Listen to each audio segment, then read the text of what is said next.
Hey, this is Dani. The channel is You and Me Living Free, and I set up the camera this way so that you can see a little bit of this beautiful scenery around me. It is kind of a cloudy day, but I am in beautiful Smithville, Missouri, around this great big lake, and I camped here last night, and I'll show you my view from with my side door open and just looking out on this gorgeous lake. Unfortunately, it was cloudy because the sun was setting clear just across the water, and I can just imagine if there weren't all the clouds in the way how beautiful that would have been. So I'm definitely coming back. Smithville is only about 45 minutes from where I live in Kansas City, and it's really a little kind of oasis out here. And it's so funny that I had never been here. I think I've lived in Kansas City for 25 years, and I have never been here, and it's only 45 minutes away. And I'm kind of amazed by that. But as I am in this big transitional period, so for those of you who watch me, I've been a nomad. I gave myself a year. It's been almost a year and a half, and now I'm kind of in this transitional period of figuring out what's next and trying to get work and things like that. So while everything is in flux, it is perfectly normal to feel out of sorts and uncomfortable when things are so kind of up in the air and when nothing is kind of settled and known and like stable. And so that's why when I was in Montana, I decided I needed to come home, and I needed some grounding. I wanted to be grounded. I wanted to have my feet in the dirt here. I wanted to have the stability of being in my room, having Wi-Fi, having not to have to look for a place to stay and not to have to do anything else. But I wanted to be home. I wanted to have my Wi-Fi. I wanted to have everything be easy, because if you've been on the road or nomad or even camping at all, you know it's just more work. I mean, nothing is as easy for your daily routines and stuff as it is to be home. Now, of course, nomad life is amazing, and you know, we know that, right? So if you're watching, you either know that, or you want that, or you definitely believe that like I do.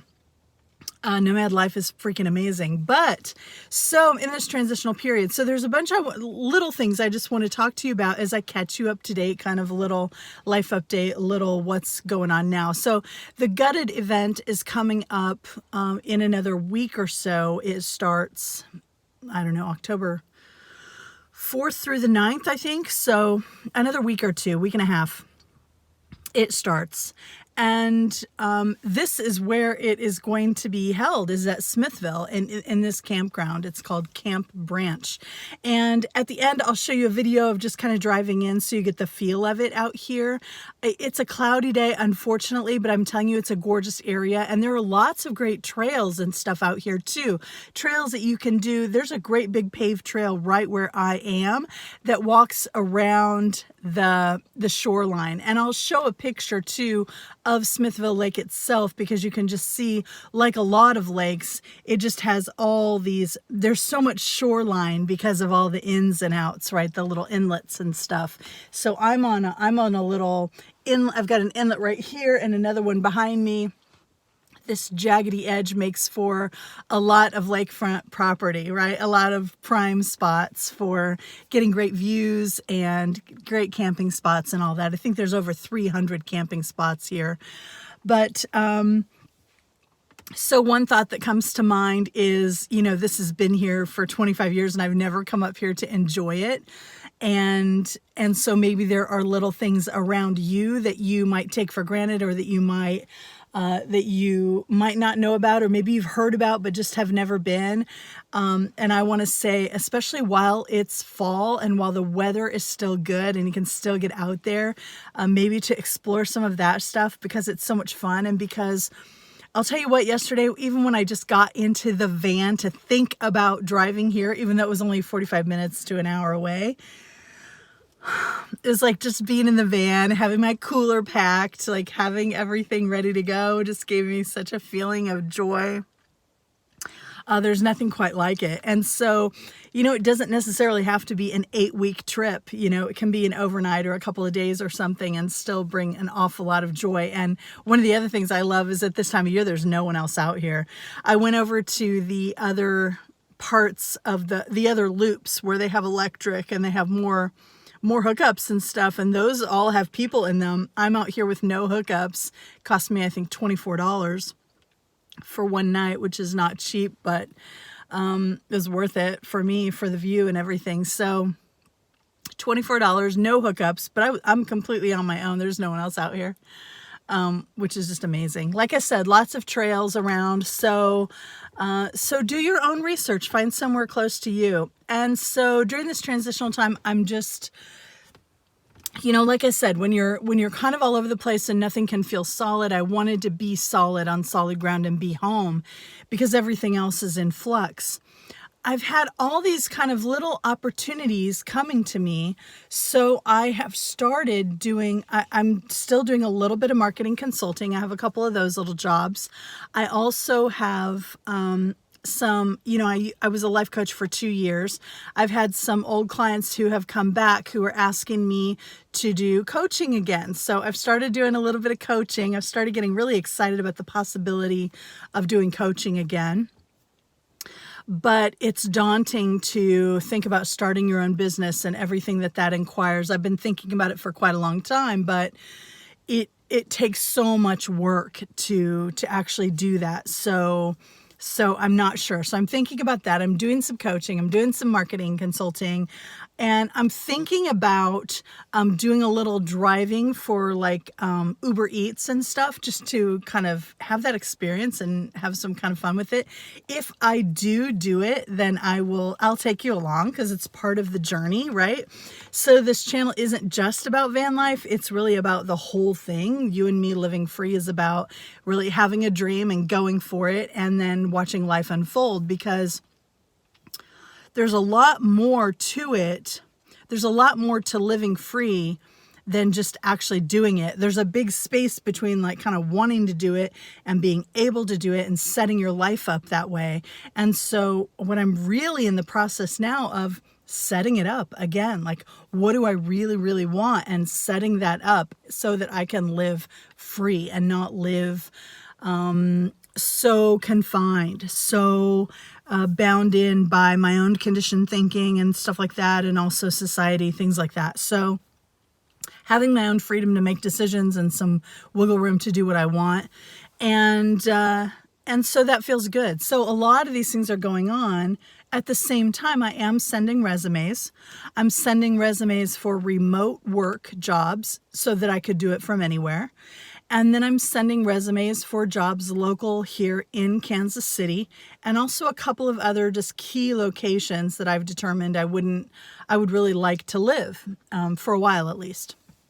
So I'm doing all of this together because it all is just kind of flowing. It's all kind of coming to me, and I am just open. I'm open to being guided. I'm open to what's next.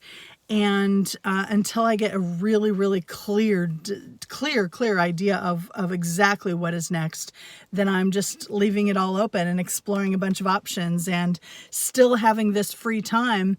I'm telling you, when you're not really working for someone else and you have these 8, 10, whatever hours a day, you can get a lot done. You can explore a lot of other things and do a lot of other things when our time isn't, 40, 50 hours or so a week at work. So I have time to consult, and I have time to coach, and I have time to look for a job, and I have time to take time off through the week and come out here and be by this gorgeous lake. And so, life is moving along, and it's going great. And, times of turbulence, times of change, times of transition can be extremely challenging, especially when financial worry is involved, right? And we know this. But at the same time, when everything is known, then nothing new is possible. So during a time when so little is really known, there's so much that's possible. So that's true for me right now in my transitional time of life, and also maybe for you. Also, I am just looking at these gorgeous birds. There are hawks. That is a hawk. Holy cow, that wingspan must be 6 feet across. There are so many big birds out here. I saw turkey vultures. There have been hawks. So many birds out here by the lake. But anyway, it's been fascinating. But every time I see one that's really perfect and just coming right in front of me, of course, I don't have my camera on it or anything. Sorry, I got distracted. But anyway, it's gorgeous out here. So it's funny because, you know, I talk to myself and think, oh, I live in Kansas. I don't have any beautiful nature around me. I go to these other places, and aren't they lucky? They've got all this gorgeous stuff around them, like southern Utah, northern Arizona, Colorado, Washington, Montana, you know, like, oh my gosh, I love these places so much. And, you know, there's beauty all around us, and there are sunsets and sunrises, and there is dirt to put your feet in, and there are little lakes, and there are attractions, and there are birds, and if we look for it, we can find all kinds of things. And so that's the kind of exploring that I'm doing right now, and the kind of exploring, like inner work. Looking at, you know, myself. What do I really want? What is this next phase of life? And getting excited about some things. So who knows? When little is known, many things are possible, and there really are infinite possibilities for our lives at any moment. But I think the problem or the challenge is that sometimes, you know, there's a term for this, but I forget what it is. It's when you're not really happy, but you're just getting just enough from life or from a relationship or from a situation. You're getting just enough to make you not want to go through the pain of leaving it and finding something else. And that is oftentimes much more painful, actually, than to be like me right now in a period of big transition. And so I don't want to be that kind of resigned, more hopeless kind of thing, but just like getting just barely enough and kind of hanging on. We go through these stages, and we've probably all done all of it, you know, here and there and in different areas of life, maybe with a relationship, maybe with a job, maybe something. But it is comforting for me to think in that way, and to think, you know, when nothing is known, everything is possible. And when everything is known, nothing is possible. It's kind of like the person who thinks they have all the answers is never curious and asks questions and open-minded about learning new stuff. So they really are just kind of on that path. Like, I am so open right now. It can be disconcerting, but at the same time, I think it's overall a positive thing. So, you know, like I do, I'm editing this video realizing I never really put a conclusion on that video, which is just funny. Okay, so anyway, that was kind of my wrap up there. And just to remind you, we're at Camp Branch. This is in Smithville, Missouri, and this is Smithville Lake. This is my camp spot. I had number 38. This is number 39 right next to me. Number 39, in my opinion, is the best spot in the whole place, even though there is no electric, no hookups here. So if you are looking for that, it's going to be tough. There are other spots that are on the water. They're just not, in my opinion, as good as this one. There were no showers on this particular loop, but there were up by the main entrance for this part of the Camp Branch area. So here's the little loop I was on, just showing you, kind of driving around. And then here's another look as I slowly drive around. You can see that paved path that goes all around the lakefront through this part of the lake, and it is delightful. It's in great shape and fully amazing. So anyway, if you were anywhere near here, or if you're coming to Gutted, hopefully this gives you an idea what to look forward to. Again, so sorry it was a gray day, but you can still tell how gorgeous it is even under those conditions. Here's another part of the park where there actually were people that they had electric hookups and stuff like that. It's a clean park. It's a good area. Anyway, highly recommend, super highly recommend. Just 45 minutes north of Kansas City. So if you're still here, let me know in the comments. I adore you. I also adore my patrons, and I want to say a huge thank you to them as always. I probably would not be here without my patrons. They just have a whole special place in my heart, just like you do if you're still here. And I'm sending you a ton of love. Actually, let's make it 2 tons of love. I'm just sending you 2 tons of love right now. And I hope you can feel it. Catch you next time.